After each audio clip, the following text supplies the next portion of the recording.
Hey guys what's up, क्या हाल चाल आप सबके। मेरा नाम है संचित और आप देख रहे हैं सीए नॉलेज पोर्टल। इस वीडियो में मैं डिस्कस करने वाला हूं सीए इंटर और सीए फाइनल स्टूडेंट्स के साथ एग्जाम फॉर्म के बारे में फॉर नवंबर 20 एग्जाम्स। वैसे तो यूजुअली जितने भी इंटर और फाइनल वाले स्टूडेंट्स होते हैं उनको प्रोसीजर के बारे में पता ही होता है, क्योंकि आप ऑलरेडी अपनी सीए की जर्नी के अंदर ऑलरेडी एक बार एग्जाम फॉर्म भर चुके होंगे। मेरे हिसाब से 90% स्टूडेंट ऐसे होंगे जिनका ऑलरेडी लॉगिन आईडी पासवर्ड होगा। तो मैं प्रोसीजर पे ज्यादा फोकस नहीं करूंगा इस वीडियो के अंदर, प्रोसीजर दिखाऊंगा बट ज्यादा डिटेल में नहीं, वो आपको पता ही होगा, वेबसाइट आपने देखी होगी। मैं यहां पर क्वेरीज पे फोकस करूंगा जो इस अटेम्प्ट के अंदर बच्चों के दिमाग में आ रही है। So will address more, focus more on the queries. सबसे पहली क्वेरी जो हर स्टूडेंट को आ रही है वो ये है कि क्योंकि मई 2020 वाला एग्जाम कैंसिल हो गया था, तो बच्चे जिन्होंने मई 20 एग्जाम के अंदर ऑलरेडी अपना एग्जाम फॉर्म भरा था उनको डाउट है क्या हमें एग्जाम फॉर्म फिर से भरना है। The answer is yes. मई 20 वालों को भी बिल्कुल वैसे एग्जाम फॉर्म भरना है जैसे कि एक स्टूडेंट भरेगा जो पहली बार नवंबर 20 में दे रहा है। तो आपको, आप कहीं पर भी इंस्टीट्यूट ने अलग नहीं रखा। आपके लिए फर्क सिर्फ ये होगा कि मई 20 के एग्जाम फॉर्म भरते समय जो आपने एग्जाम फीस पे कर दी थी वो फीस आपकी एडजस्ट हो जाएगी। यहां पर फॉर्म भरते समय जो लास्ट में एक विंडो खुलती है फीस पेमेंट करने से पहले, वहां पर एडजस्टेड लिखा आ जाएगा आपकी फीस। तो फीस आपको पे नहीं करनी, एग्जाम फॉर्म बिल्कुल वैसे के वैसे भरना है, वहां कोई अंतर नहीं आया। दूसरी चीज, अगर आपने मई 20 के अंदर एक ग्रुप भरा था, लेट से सीए फाइनल का या सीए इंटर का एक ग्रुप भरा था, अब आप बोथ ग्रुप देना चाहते हो तो आपको पता होगा एग्जाम फीस एक ग्रुप की है 1500 रुपए, बोथ ग्रुप्स की है 2700 रुपीज। तो आपकी 2700 रुपीज की फीस में से 1500 रुपए लेस हो जाएंगे और रिमेनिंग फीस आपको पे करनी पड़ेगी। मई 20 की बात कर ली मैंने, तो सबसे पहले तो मई 20 को कैटर कर लिया। आगे अगली क्वेरी जो स्टूडेंट्स की आती है वो ये आती है, सर हमें डिक्लेरेशन कौन सी सबमिट करनी है, क्योंकि फाउंडेशन के अंदर डिक्लेरेशन सबमिट करनी होती है। तो बच्चे पूछते हैं इंटर के और फाइनल के क्या हम पे भी कोई डिक्लेरेशन एप्लीकेबल होता है। तो आओ सबसे पहले इस क्वेश्चन को एड्रेस करेंगे। आप वेबसाइट पे जाओ, अगर वेबसाइट के ऊपर यहां पर नवंबर 20 पे क्लिक करोगे तो आपको अलग अलग तरह की डिक्लेरेशंस मिलेंगी। अब एक बार इन डिक्लेरेशंस में लिखा क्या है वो पढ़ लेते हैं, फिर अपने आप क्लैरिटी आ जाएगी हमें। हाँ जी, मैंने यहां पे जूम इन कर दिया। अगर आप यहां पर डिक्लेरेशन नंबर 1 और 2 देखो, चाहे आप आईपीसीसी में देखो चाहे इंटरमीडिएट में देखो, डिक्लेरेशन नंबर 1 और 2 दोनों डायरेक्ट एंट्री स्कीम वाले स्टूडेंट्स की बात कर रहे हैं। पॉइंट नंबर 1 में वो डायरेक्ट एंट्री स्टूडेंट्स कवर्ड हैं जिन्होंने अपना उसके फाउंड ग्रेजुएशन या पोस्ट ग्रेजुएशन कंप्लीट करने के बाद डायरेक्ट एंट्री में एडमिशन लिया था, और उनके लिए कंडीशन होती है 9 मंथ्स की आर्टिकलशिप उनकी कंप्लीट हो जानी चाहिए एज ऑन 1 नवंबर 2020। तो ये उस चीज के डिक्लेरेशन है। पॉइंट नंबर 2 उन एप्लीकेबल है उन स्टूडेंट्स पे जिन्होंने इनिशियली तो नॉर्मल रूट यानी कि सीपीटी या फाउंडेशन रूट से एंटर किया था, मगर बाद में उन्होंने डायरेक्ट एंट्री में कन्वर्ट करवा लिया था। So as on date they are direct entry students. Second declaration उनके लिए है। उनके लिए कंडीशन होती है कि उनको 1 नवंबर 2020 से पहले अपनी आर्टिकलशिप स्टार्ट कर लेनी चाहिए। तो इसकी अगर आप लैंग्वेज पढ़ोगे उसमें आप वो सर्टिफाई करवा रहे हो। अब बड़ी चीज, इंपॉर्टेंट चीज बोल रहा हूं, ध्यान से सुनना। वो स्टूडेंट्स जो डायरेक्ट एंट्री स्कीम के नहीं है, जिन्होंने सीपीटी या फाउंडेशन के बाद अपना इंटर का एग्जाम दे रहे हो या आप आईपीसीसी का एग्जाम दे रहे हो ओल्ड कोर्स में, उनको कोई भी डिक्लेरेशन फाइल करने की जरूरत नहीं है। ना तो उन पे डिक्लेरेशन नंबर 1 एप्लीकेबल होती है, ना डायरेक्ट डिक्लेरेशन नंबर 2। दोनों ही डायरेक्ट एंट्री वाले स्टूडेंट्स के लिए एप्लीकेबल है, चाहे आप आईपीसीसी में बात करो या इंटर में। थर्ड पॉइंट पढ़ोगे दोनों के अंदर, वो तो बहुत ही रेयर स्टूडेंट्स के लिए, उनके लिए जिनकी आर्टिकलशिप कंप्लीट हो चुकी है, जो अपने इंटर एग्जाम में बैठने से पहले आर्टिकलशिप कंप्लीट हो चुकी है। ये बहुत रेयर सेक्शन ऑफ स्टूडेंट्स होते हैं, तो ये तो वैसी रेयरली होगी। तो इन शॉर्ट फिर से रिपीट कर रहा हूं, बार बार डाउट आ रहा है। अगर आपने सीपीटी या फाउंडेशन क्लियर किया 2018 में, 17 में, 2019 में, किसी भी साल में कंप्लीट किया है, और उसके बाद आप आईपीसीसी या इंटर के एग्जाम में आ रहे हो, आपने आर्टिकलशिप स्टार्ट नहीं करी, ना आपको करनी थी, उस केस में कोई डिक्लेरेशन फाइल नहीं करनी। राइट। फाइनल की बात करते हैं। फाइनल के स्टूडेंट्स दो तरह के हो सकते हैं। एक फाइनल के स्टूडेंट्स वो होंगे जो आखिरी 6 महीने ऑफ आर्टिकलशिप में दे रहे हैं, क्योंकि आपको पता है आप लास्ट 6 मंथ्स ऑफ आर्टिकलशिप में एग्जाम दे सकते हो। तो उनके लिए आप पॉइंट नंबर 5 देखोगे, वो डिक्लेरेशन एप्लीकेबल होगी, certificate of service for intermediate and IPCC. और अगर आप इसको खोल के देखोगे तो इसकी लैंग्वेज भी इस तरह से है कि मैं अभी आखिरी 6 महीने के अंदर हूं अपनी आर्टिकलशिप के, 30 अप्रैल 2020 तक मेरी आर्टिकलशिप खत्म हो जाएगी। पॉइंट नंबर 5 आप पे अप्लाई करेगा। कुछ स्टूडेंट्स ऐसे होते हैं जिन्होंने आर्टिकलशिप ऑलरेडी कंप्लीट कर लिया है, तो वो उस केस में क्या फाइल करेंगे, पॉइंट नंबर 1 में देखो, certificate of service for candidates who have completed there articleship. उन पे पॉइंट नंबर 1 वाली सर्टिफिकेट ऑफ सर्विस एप्लीकेबल होगा। ध्यान देना, certificate of service final students को अपने प्रिंसिपल से साइन करानी है। प्रिंसिपल यानी वो चार्टर्ड अकाउंटेंट जिसके अंडर आप आर्टिकलशिप कर रहे हो। आप रैंडमली किसी भी चार्टर्ड अकाउंटेंट से नहीं कर सकते, क्योंकि लैंग्वेज आप देखोगे वहां पर इस तरह की है कि I so and so certify that ये स्टूडेंट ने मेरे अंडर आर्टिकलशिप करी है। तो ऑब्वियस सी बात है, आप अपने प्रिंसिपल से ही उसको सर्टिफिकेट को लोगे। राइट, मेरे हिसाब से ये वाली क्वेरी क्लियर होगी। अब आते हैं प्रोसीजर के ऊपर। So let's just cross it, इसको मैं वापस आ जाता हूं वेबसाइट पे। हाँ जी, यहां पर आप देखेंगे अगली चीज है लॉगिन आईडी पासवर्ड। अब लॉगिन आईडी पासवर्ड मैं ऑलरेडी, आपको पता होगा, आपके पास ऑलरेडी होगा, for the simple reason that already आप एक बार एग्जाम फॉर्म भर चुके हो अपनी लाइफ के अंदर। जो डायरेक्ट एंट्री स्टूडेंट्स हैं, जो पहली बार एग्जाम दे रहे हैं, तो वो यहां पर न्यू यूजर रजिस्टर हेयर पे जाकर अपना एक लॉगिन आईडी पासवर्ड क्रिएट कर सकते हैं। ठीक है जी। अच्छा, जिनका ऑलरेडी लॉगिन आईडी पासवर्ड है मगर आप पासवर्ड भूल गए हो, तो यहां पर फॉरगॉट पासवर्ड पे करोगे तो आपको पासवर्ड रिट्रीव करने के 3 तरीके देता है। सबसे बेस्ट तरीका है ईमेल आईडी। आप ईमेल आईडी से रिट्रीव कर सकते हो। बहुत सारे बच्चे होते हैं, कोई भी रैंडमली ईमेल आईडी डाल देते हैं, तो उस केस में उन्होंने, आपको याद होगा लास्ट टाइम जब आपने अपना ये अकाउंट क्रिएट किया था, तो वहां पर वो क्या पूछते हैं आपसे, एक सिक्योरिटी क्वेश्चन पूछते हैं जिसका आंसर आप खुद डालते हो। तो ये सेकंड मेथड से भी आप कर सकते हो। और तीसरा मेथड उनके लिए है जो ऑलरेडी एक बार कोई एग्जाम फॉर्म भर चुके हैं, तो वो अपने ऑलरेडी सबमिटेड एग्जाम फॉर्म का बार कोड होता है, उस बार कोड, अगर आपके वो एग्जाम फॉर्म पड़ा है तो उसका बार कोड नंबर डाल के आप अपना पासवर्ड रिट्रीव कर सकते हो। तो किसी भी एक मेथड से आप अपना पासवर्ड रिट्रीव कर लेना। अब लॉगिन करते हैं और अंदर देखते हैं कि अंदर कौन कौन से ऑप्शंस हैं। जैसे आप लॉगिन करोगे आपको इस तरह का डैशबोर्ड दिखेगा, जहां पर लेफ्ट साइड के अंदर आपको अपनी फोटोग्राफ और सिग्नेचर दिखेगा। ध्यान देना, यहां पर कुछ स्टूडेंट्स ऐसे जरूर होंगे जिनके डैशबोर्ड के अंदर फोटोग्राफ और सिग्नेचर नहीं आ रहा, तो डरने वाली कोई बात नहीं है। आपको एक एक्स्ट्रा स्टेप करना होगा जो मैं लास्ट में बताऊंगा आपको। फोटो नहीं भी आ रही, टेंशन लेने वाली बात नहीं है। देन यहां पर आपने, जैसे मैंने स्टूडेंट का जिसका मैं यूज कर रहा हूं, उसने ऑलरेडी नवंबर 19 के अंदर उसने एक ग्रुप दे रखा है। फर्स्ट ग्रुप उसका इंटर का ऑलरेडी क्लियर है। सेकंड ग्रुप के लिए मैं उसका एग्जाम फॉर्म भर रहा हूं। अगर आप पहली बार सीए इंटर दे रहे हैं, पहली बार सीए फाइनल दे रहे हैं, तो ऑब्वियसली यहां पर सिर्फ आपके पास नवंबर 20 वाला ऑप्शन होगा, बाकी ऑप्शन नहीं होगा। अब आपको क्या करना है, नवंबर 20 में यहां पर जहां एडिट लिखा आ रहा है, अप्लाई लिखा आ रहा होगा, यहां पर मेरे केस में एडिट इसलिए लिखा आ रहा है क्योंकि मैं ऑलरेडी थोड़ा बहुत एग्जाम फॉर्म भर चुका हूं। अदरवाइज आपने नवंबर 20 के अगेंस्ट अप्लाई पे प्रेस करना है। जैसे आप एग्जाम फॉर्म अप्लाई करने शुरू करोगे, आप सबसे पहले एक बार ऊपर चेक कर लेना कि यहां पर आपका क्या लिखा आ रहा है, न्यू सिलेबस या ओल्ड सिलेबस। अगर आप ओल्ड सिलेबस के अंदर दे रहे हैं तो ऑब्वियसली यहां पे ओल्ड सिलेबस आ रहा होगा। कुछ केसेस में, रेयर केसेस में ऐसा यहां पर देखने को मिला है कि एक बच्चे ने ओल्ड सिलेबस से न्यू सिलेबस में कन्वर्ट कर लिया है, फिर भी यहां न्यू सिलेबस की जगह ओल्ड सिलेबस लिखा आ रहा है। फॉर एग्जांपल आईपीसीसी से आप इंटरमीडिएट में आ चुके हो, फिर भी आपको अगर यहां पर ओल्ड कोर्स लिखा आ रहा है, वहां पर आपको ध्यान देना है। आपको उसी समय आईसीआई की मेल आईडी है, वहां पर मेल करना है। सर कौन सी मेल आईडी है, वो आप एफएक्यू के अंदर देखोगे तो ये क्वेश्चन क्लियरली आपको दिख जाएगा। तो आप एफएक्यूज को रेफर करके एक बार इस चीज को ठीक करा लेना। बड़े ध्यान से इस चीज को देखना कि न्यू सिलेबस, ऐसा ना हो आप सिलेबस, गलत सिलेबस का एग्जाम फॉर्म भर दीजिए। अच्छा, यहां पर आगे बढ़ेंगे तो रजिस्ट्रेशन नंबर आपको ऑलरेडी आ रहा होगा। मीडियम ऑप्टेड ध्यान रखना, इंग्लिश है या हिंदी। अगर आप हिंदी मीडियम ऑप्ट करोगे तो आप इंग्लिश के अंदर एग्जाम नहीं दे सकते, एंड वाइस वर्सा। अगर आपने मीडियम गलत ऑप्ट कर लिया तो आपके एग्जाम पेपर इवेल्युएट ही नहीं होंगे as per the guidelines of ICI. Exam applied के अंदर यहां पर आपको ध्यान से एग्जाम भरना है कि आप एक ग्रुप के लिए दे रहे हो या बोथ ग्रुप्स के लिए। जैसे यहां पर मैंने ग्रुप 2 सेलेक्ट कर लिया। अच्छा, यहां पर डाउट बच्चों को आता है, सर ये यूनिट 4A 5A 6A ये क्या चीज है? तो यूनिट वगैरह किस पे एप्लीकेबल होते हैं आपको पता है। आज की डेट में इंटरमीडिएट है, इससे पहले आईपीसीसी हुआ करता था, उससे पहले पीसीसी हुआ करता था, उससे भी थोड़ा और पहले चला जाऊं, काफी साल पहले तो उस जमाने में PE2 एग्जाम हुआ करते थे। तो ये ओल्ड कोर्स के वो सारे स्टूडेंट्स हैं जिन्होंने अब नए में कन्वर्ट कराया है। तो ये सारे ओल्ड स्टूडेंट्स पे एप्लीकेबल होता है जिनके कुछ एग्जाम ऑलरेडी पुराने सिलेबस में कंप्लीट हो गए थे, अब वो बाकी बचे हुए एग्जाम्स यहां पर दे रहे हैं। तो जो बच्चे इस समय आईपीसीसी या इंटरमीडिएट दे रहे हैं, उनके लिए ये यूनिट एप्लीकेबल नहीं होंगे, उनको टेंशन लेने की जरूरत नहीं है। हाँ, आईपीसीसी वाला बच्चा अगर इंटरमीडिएट में कन्वर्ट कर रहा है और उसने फर्स्ट ग्रुप आईपीसीसी में दे दिया था, तो ऐसे केस में उसको सेकंड ग्रुप पूरा नहीं देना होता इंटरमीडिएट का, उसको सिर्फ 3 पेपर देने होते हैं, उसको यूनिट 10 बोलते हैं। वो आपको पता ही होगा। बस मैं ये आपको क्लियर करना चाहता हूं कि जो इंटरमीडिएट का बच्चा है उसको टेंशन लेने की जरूरत नहीं है।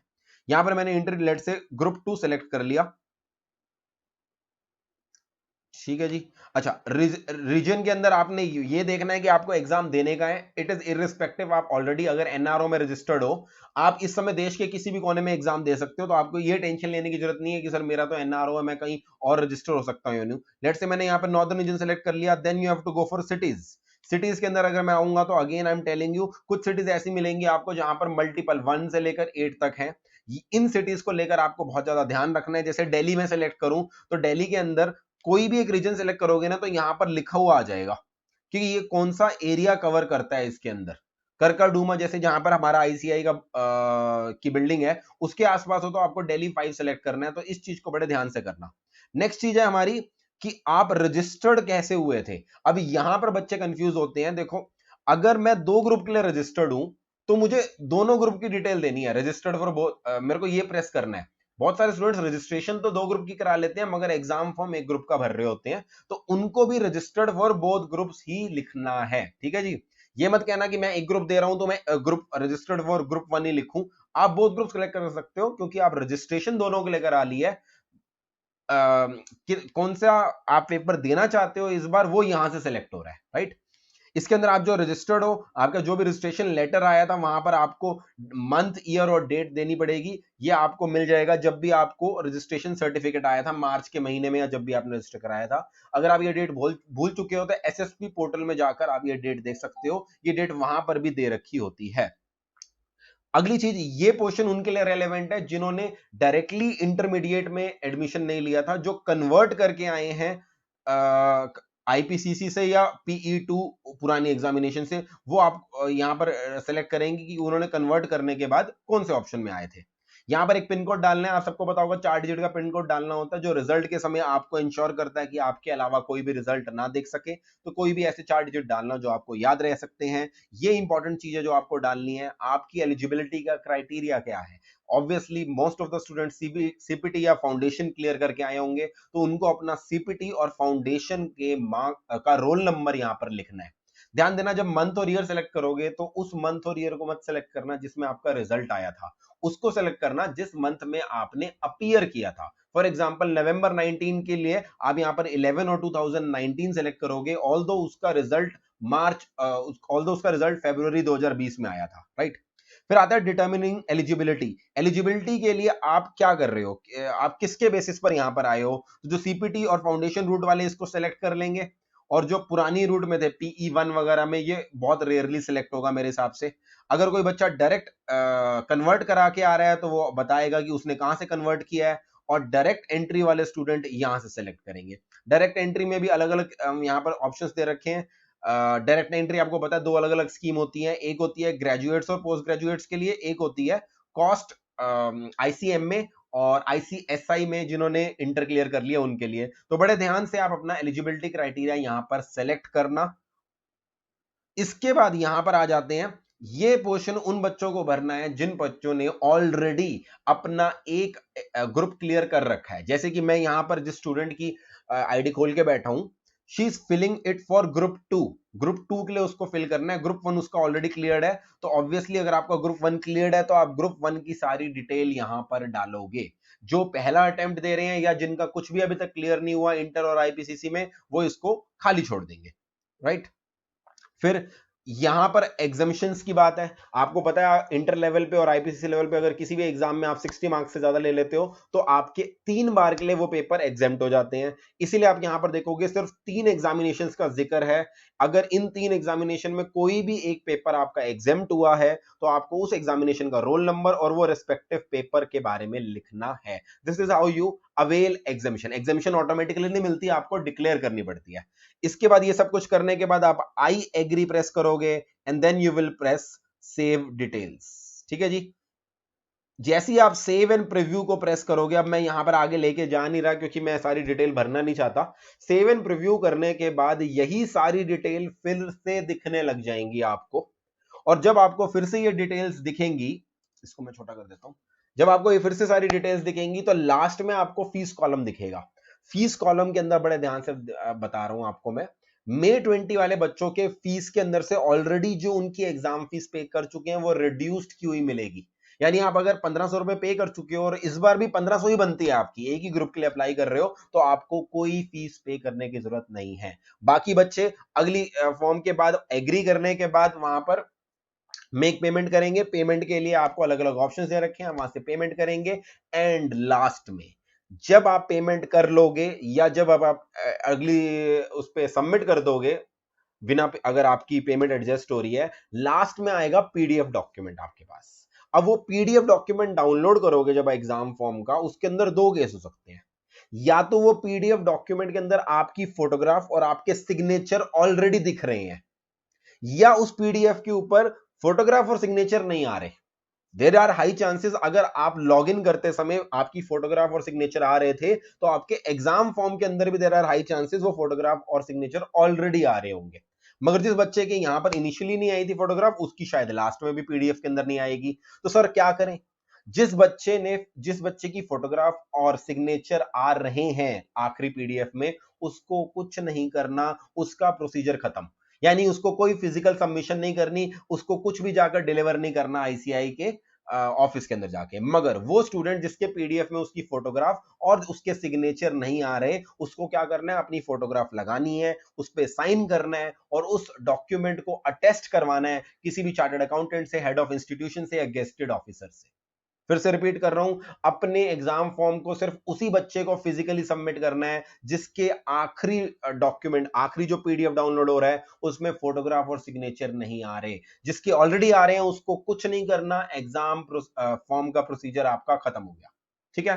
अच्छा, जिनको फिजिकली सबमिट करना है, सर सबमिट कैसे करेंगे? हमने फोटो लगा दी, हमने अटेस्ट करा लिया, फोटो पे भी अटेस्टेशन होती है, उसके बाद कहां भेजना है आपको? आईसीआई का जो सेंट्रल एड्रेस है, मैं आपको दिखा देता हूं कहां पर है वो एड्रेस। हाँ जी, एफएक्यूज के अंदर मैं देख रहा हूँ एफएक्यू नंबर 30, आपको फुल स्क्रीन कर दिया ताकि आपको आसानी से दिखे। यहाँ पर उन्होंने क्लियरली वही चीज बता रखी है जो भी आपको मैंने बताई। और सबमिशन बाय अगर आपको हैंड करानी है तो there are certain limited centres जो आपको यहाँ दे रखे हैं। ये लिस्ट ऑफ सेंटर मैं टेलीग्राम चैनल के अंदर भी शेयर कर रहा हूँ। आप नीचे डिस्क्रिप्शन बॉक्स में इंटर वाले टेलीग्राम चैनल को ज्वाइन कर सकते हैं, वहां पर मैं complete list of centres share कर दूंगा। अगर आप बाय पोस्ट भेज रहे हैं तो उस केस में सिर्फ और सिर्फ एक ही है सबमिशन ऑफ पोस्ट में, दिल्ली वाला एड्रेस है इनका। दिल्ली में जो मेन ऑफिस है वहीं का एड्रेस है। बाय पोस्ट आपको दिल्ली में भेजना है, बाय हैंड आपको काफी सारे सेंटर्स दे रखे हैं, वहां बाय हैंड डिलीवरी कर सकते हैं। ध्यान देना, अगर आप बाय पोस्ट करा रहे हो तो जो परमिसिबल मोड लिखा है वो लिखा है स्पीड पोस्ट या रजिस्टर्ड पोस्ट। कुरियर उन्होंने परमिसिबल वे में नहीं लिखा, बट डरने वाली बात नहीं है। मेरे पास्ट एक्सपीरियंस ये कहता है अगर आप कुरियर से भी भिजवा दोगे तो कुरियर से भी एक्सेप्ट हो जाएगा। आज की डेट में कुरियर इतने एफिशिएंट हैं कि वो आपको ठीक ठाक आपके फॉर्म को वहां पहुंचा देंगे। सर ये फिजिकल सबमिशन वाला काम कब तक हो जाना चाहिए? उसके लिए 8 सितंबर उन्होंने डेट दिया है। 8 सितंबर तक आपका फॉर्म वहां पर फिजिकली पहुंच जाना चाहिए। इसीलिए टाइम से अपने फॉर्म को सबमिट करके, फिजिकल अगर आपने कुरियर भी कराना है तो मान के चलो आजकल 10-12 दिन कुरियर में, स्पीड पोस्ट में लग सकते हैं, तो उस चीज को ध्यान में रखकर आप अपना एग्जाम फॉर्म भरना। सर अगर हमारी फिजिकल डिलीवरी वहां पर हो जाती है फॉर्म की, हम बाय पोस्ट भेज रहे हैं, तो हमें कंफर्मेशन कैसे मिलेगी? तो लेट मी टेल यू, इस केस में आपको कोई कंफर्मेशन नहीं मिलेगी। आईसीआई आपको कोई मेल नहीं भेजेगा कि हाँ जी हमें आपकी चिट्ठी मिल गई है। आपको जो भी कुरियर या स्पीड पोस्ट कराया उसी का ट्रैकिंग आईडी नंबर अपने पास रखना, उसी से ट्रैक कर लेना आपकी डिलीवरी वहां पर हो गया या नहीं हुई। अच्छा, फाइनल क्वेश्चन, सर हमारा एडमिट कार्ड कैसे आएगा? एडमिट कार्ड आपका घर पर नहीं आता। एडमिट कार्ड आपको इसी वेबसाइट से डाउनलोड करना पड़ेगा। In the month of October आपका एडमिट कार्ड आएगा, लगभग 2 हफ्ते पहले आता है, तो एक्सपेक्ट समवेयर अराउंड 15 अक्टूबर आपका एडमिट कार्ड आ जाएगा। जब भी आएगा मैं आपको इसी चैनल पे इन्फॉर्म कर दूंगा, या टेलीग्राम चैनल आप ज्वाइन कर लेना, छोटी मोटी अपडेट्स मैं टेलीग्राम चैनल पर दे देता हूं। आखिरी क्वेश्चन, सर अगर मेरे को एग्जाम फॉर्म भरते समय गलती हो गई, पहली बात तो मैं ये कहूंगा बड़े ध्यान से समझना, जब सेव एंड प्रीव्यू करते हो एक बार सारी डिटेल फिर से चेक कर लेना। फिर भी अगर गलती हो गई, मेनली गलती किसके ऊपर है? मीडियम गलत चूज कर लिया हमने, exam sir number of groups गलत भर लिए, एग्जाम सेंटर गलत हो गया, तो इन तीनों की करेक्शन के लिए करेक्शन विंडो ओपन होएगी। करेक्शन विंडो 7 सितंबर से लेकर 13 सितंबर के बीच में ओपन होएगी, तो उस समय आप इन 3 चीजों की मॉडिफिकेशन कर सकते हैं। बाकी मेरा सजेशन यही है, get it right the very first time, पहली बार में ही उसको बिल्कुल ठीक करना, ताकि आपके पास इनफ टाइम हो फिजिकल सबमिशन करने का, अगर आपको फिजिकल सबमिशन करनी पड़ेगी। So this was all about my video. जो भी मुझे क्वेरीज थी मैंने एड्रेस कर दी इसके अंदर, जो भी मुझे क्वेरीज आ रही थी। अगर आपकी इसके अलावा कोई क्वेरी है तो ऊपर इंस्टाग्राम आईडी आप वहां मुझसे पूछ सकते हैं। इंस्टाग्राम पे शायद मुझे जवाब देने में आपको थोड़ी सी लेट हो जाए, तो मेरा सजेशन यही है, अगर आपकी जो भी मोस्ट कॉमन क्वेरीज है ना, मैं टेलीग्राम पे डालता रहता हूं ताकि सबको एक ही बार आंसर कर सकूं। तो आपकी अगर कॉमन क्वेरी है तो उसका आंसर आपको टेलीग्राम पे मिल जाएगा, टेलीग्राम ज्वाइन करके रखो, आपका आंसर मिल जाएगा। Otherwise you can send to Instagram या कमेंट सेक्शन मुझे बता देना। I will try my best कि मैं जल्दी से जल्दी आपको उसका आंसर दे सकूं। Thank you so much for watching this video and we'll keep coming with more videos in the days ahead. Thank you so much.